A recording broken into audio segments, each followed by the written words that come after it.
At 12 years old, I started bleeding with the moon and beating up boys who dreamed of becoming astronauts.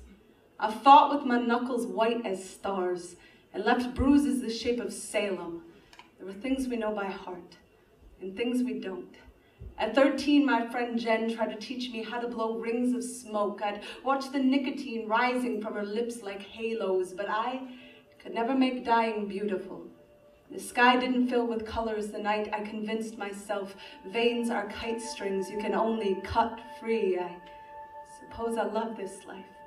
In spite of my clenched fist, I open my palm and my lifelines look like branches from an aspen tree, and there were songbirds perched on the tips of my fingers, and I wonder if Beethoven held his breath the first time his fingers touched the keys, the same way a soldier holds his breath the first time his finger clicks the trigger. We all have different reasons for forgetting to breathe, but my lungs remember.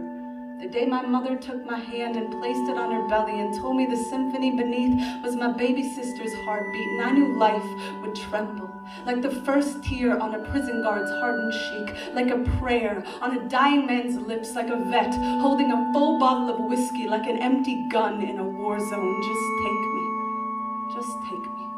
Sometimes the scales themselves weigh far too much. The heaviness of forever balancing blue sky with red blood. We were all born on days when too many people died in terrible ways. But you still have to call it a birthday, y'all.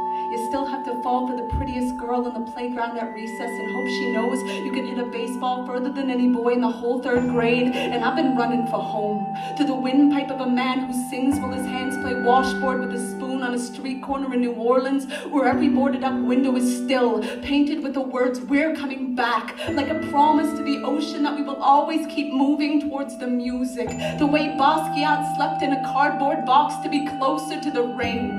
Beauty, catch me on your tongue.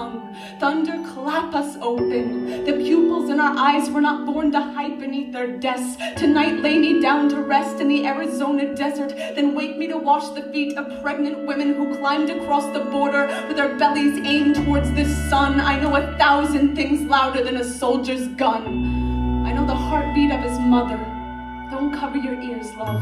Don't cover your ears, life. There is a boy writing poems in Central Park, and as he writes, he moves, and his bones become the bars of Mandela's jail cell stretching apart. And there are men playing chess in the December cold who can't tell if the breath rising from the board is the opponents of their own. And there's a woman on the stairwell of the subway swearing she can hear Niagara Falls from a rooftop in Brooklyn. And I'm remembering how Niagara Falls is a city overrun with vendors and traffic and strip malls in one incredibly brave river that makes it all worth it, y'all. I know this world is far from perfect. I am not the type to mistake a streetlight for the moon. I know our wounds are deep as the Atlantic, but every ocean has a shoreline, and every shoreline has a tide that is constantly returning to wake the songbirds in our hands, to wake the music in our bones, to place one fearless kiss on the mouth of that brave river that has to run through the center of our hearts to find its way